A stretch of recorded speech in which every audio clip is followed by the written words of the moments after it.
open the window as far as possible. Start by carefully measuring the width and height of the window opening where the AC window seal will be fitted.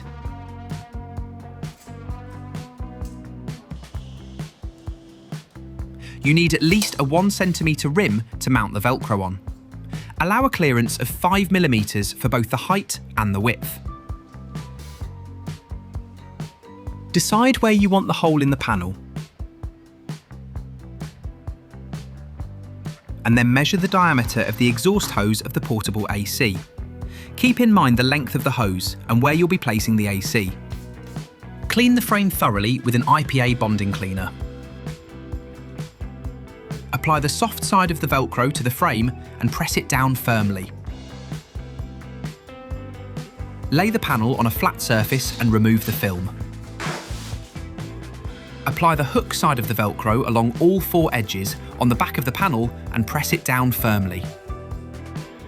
Place the panel into the window and press the panel down firmly.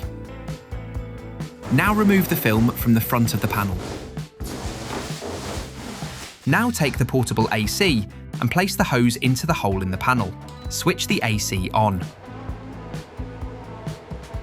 We offer the AC window seal in clear and in white,